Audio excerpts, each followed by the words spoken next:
नवरात्रोत्सव येऊ घातलाय आणि अशात गरबा फक्त हिंदूंसाठीच आहे असं सांगण्यात आलंय। मुस्लिमांना प्रवेश देऊ नका अशी भूमिका विश्व हिंदू परिषदेने घेतलेली आहे। आधार कार्ड पाहूनच गरब्यात प्रवेश द्यावा असंही विश्व हिंदू परिषदेने म्हटलेलं आहे। मुस्लिम तरुण गरब्यात आल्यास पोलिसांच्या ताब्यात द्या असेही निर्देश त्यांनी दिलेले आहेत। पराग ढोबळे आपले प्रतिनिधी आपल्यासोबत जोडले गेलेत। पराग, जिथे ईदचा शिरखुर्मा सुद्धा हिंदूंच्या घरी येतो त्या ठिकाणी मात्र अशी भूमिका घेणं याबद्दल काय म्हणाल?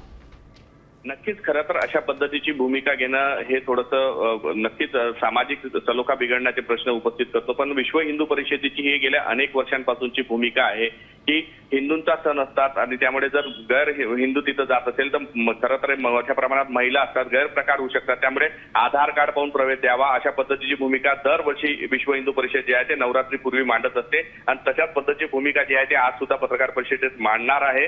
मात्र या अशा वक्तव्यामुळे कुठेतरी जातीय तेढ निर्माण होऊ नये अशा पद्धती सुद्धा जे आहे काळजी घेणे गरजेचं आहे।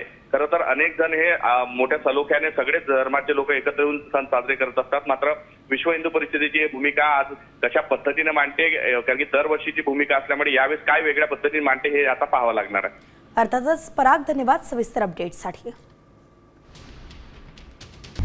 आता isakal.com आहे देशातील नंबर 1 ची मराठी न्यूज वेबसाईट।